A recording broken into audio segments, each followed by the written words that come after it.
I'm Katie O'Connor. Coming up, I bring you a piece of Cuba right here in the heart of Toronto. I'm Andrea Hall. I hope you've got your popcorn ready because later in the show, we'll take you on a date to the movies. I'm saving you a seat. Where do musicians in the city come for heavenly acoustics? I'll show you a church-turned music hall coming up after this.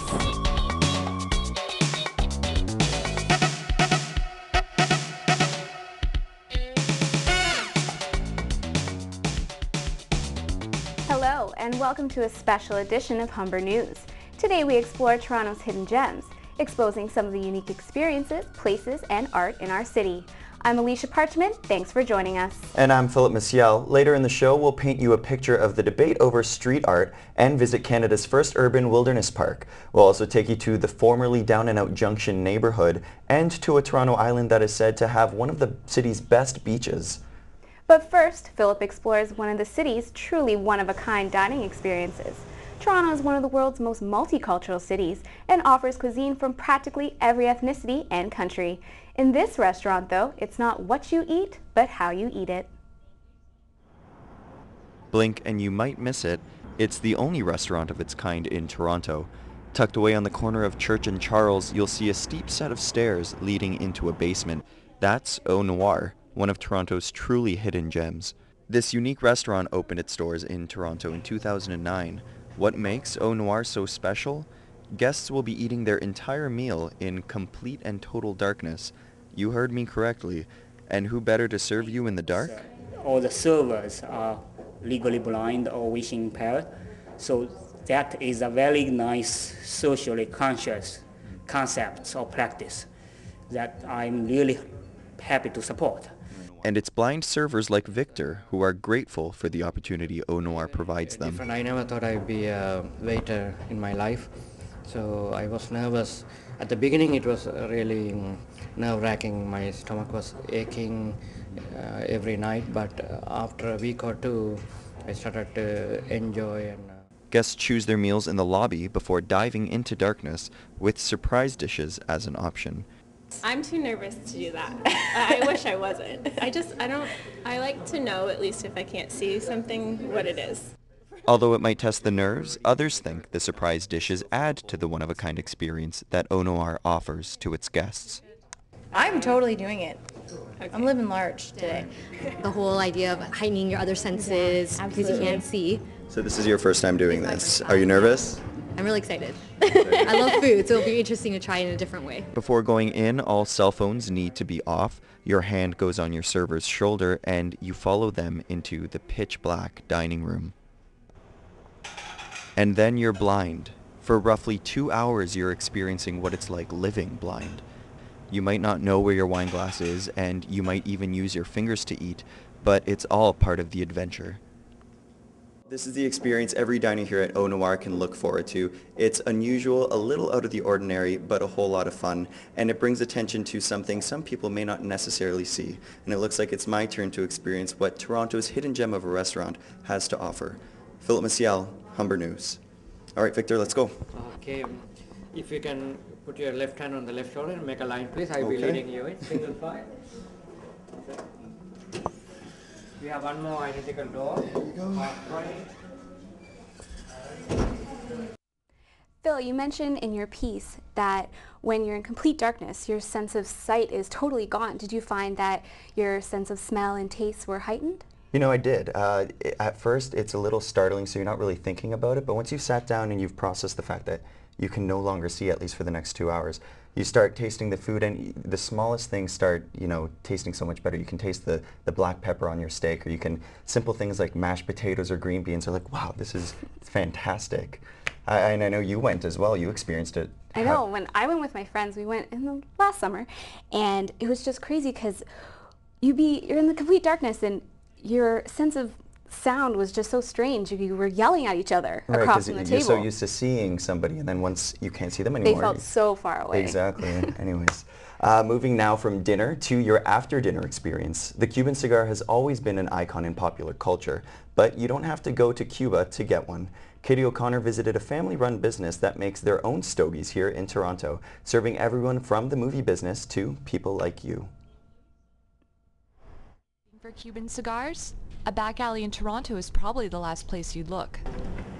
Tucked away off King Street West, Frank Owner's is a hidden treasure, with the emphasis on hidden. Established over 100 years ago, the company offers hand-rolled cigars for those looking for a little taste of Cuba. They say they are the only remaining North American company to make hand-rolled cigars on-site and by hand. The company was purchased over 50 years ago from Frank Owner by the Miller family, who kept the company's name and reputation intact. The factory has been in the Miller family for 4 generations. Kris Miller is the current owner and learned to roll a cigar at the tender age of 6. He plans to pass the tradition on. My kids, the day they learn how to make a cigar will be the 5th generation, and they're getting pretty close. I got a 6-year-old daughter, so I've been trying to teach her. Miller says rolling a cigar is an art form in itself, one that takes many years to perfect. My grandfather used to say 3 years. It takes 3 years to make your first perfect cigar. My grandfather would roll in a day. He'd roll easy 400 cigars. The company offers you a chance to not only buy cigars, but watch them being made. For the true connoisseur, you can pick out your tobacco, size, shape, and even the band on your cigar. First-time customer Daryl Fisher says he was drawn to Frank Owner's because of the experience. I was looking on the internet for some cigar shops, and this place really piqued my interest because after reading the site, I learned that they actually make their own, and so I thought it would be really nice to come in and actually see the craft of how they actually make the cigars. Yeah. The store also caters to many films and TV shows, including The Assassination of Jesse James starring Brad Pitt. According to Miller, Pitt prefers a 20% herbal cigar. Closed to the public for decades, Frank Owner's offers you a chance to view old world techniques and take home one of these for your very own. Katie O'Connor, Humber News. Thanks, Katie. With re-released Disney films and Titanic 3D hitting cinemas this year, nostalgia seems to be a theme for 2012. But if you're really looking for a throwback theater experience, we've got the place for you. Andrea Hall checked out one cinema that's keeping the films of old young. It doesn't look like much from the outside, or even the inside, until you get underground.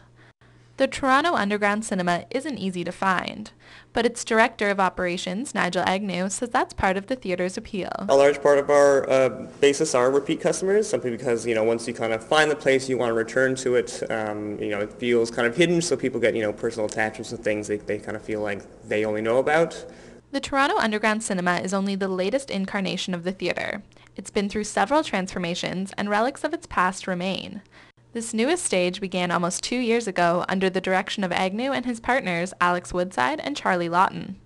Lawton says when the opportunity arose to join the others in running the cinema, he couldn't pass it up. Alex was like, I know of this one cinema where the guy a couple of years approached me about saying, would you be interested, or would you know someone who'd be interested in running it?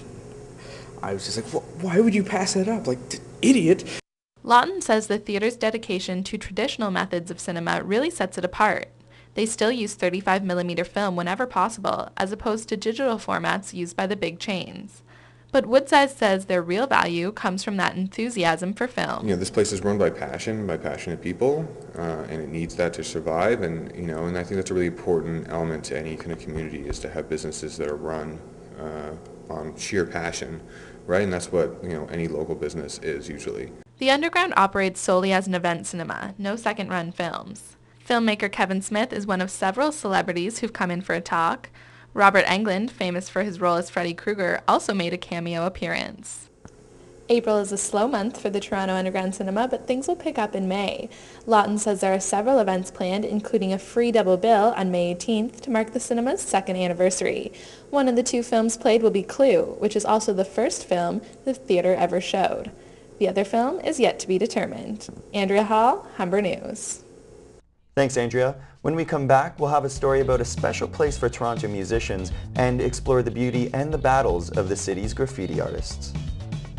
I think it was really dumb to just come out and tell a bunch of kids that are already angry at the establishment that, we're declaring a war on graffiti.